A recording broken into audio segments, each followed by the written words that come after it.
Hi, my name is Jorge Ortiz, and I am going to present my evidence tree called the New International Order. First, I would like to introduce the following terms. The first one is globalization, which is a process in a global scale where the countries and societies are linked by the exchange of communication and economic interdependence. In the decade of 1990, various factors contributed to become a globalized world. The fall of socialist bloc derived in an unipolar system led by the United States that quickly got sought to establish free trade market with its allies to reach economic interdependence among countries. The influence of the United States power and the advances on communication created a new era of globalization characterized by the influence of US culture and having the English as the main language. The second term is terrorism.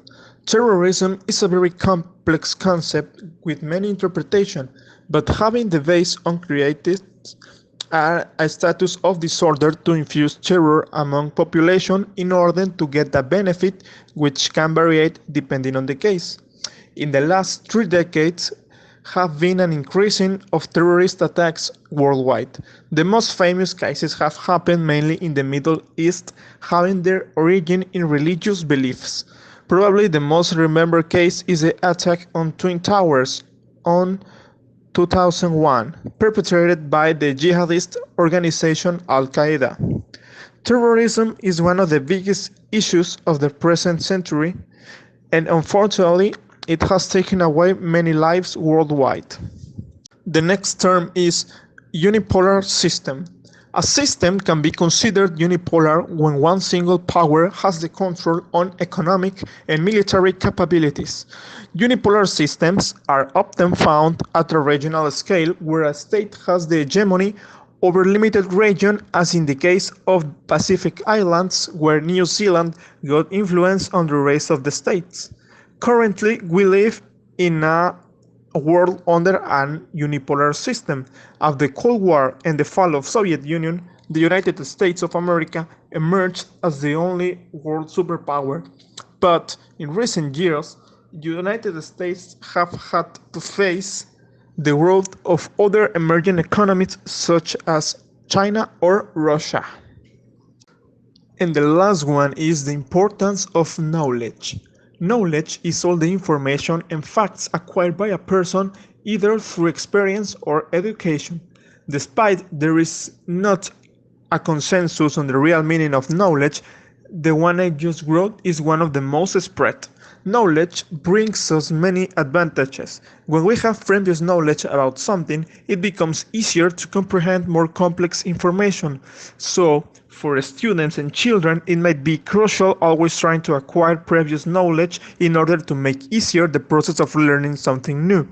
There are many ways to obtain knowledge, such as institution, experience, tradition, authority, or through science.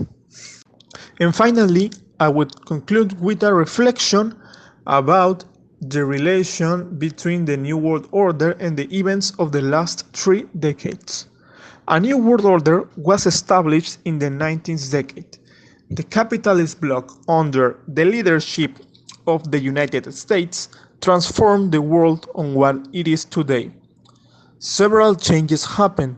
Free market economy was introduced. Therefore, interdependent economy raised. Events since 1990 tell us the path the world was traveling. For example, we cannot understand a globalized world without the advances in communication or the developing of internet as the main means to exchange information.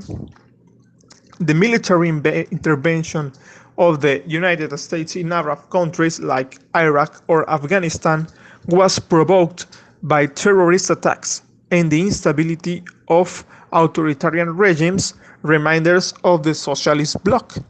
To understand better the concept of interdependent economy, we have the example of the financial crisis of 2008.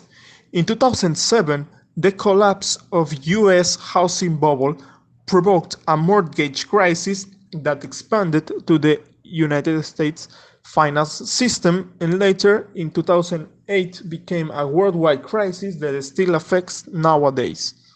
So now I just have to say thanks for watching and I hope you liked my presentation.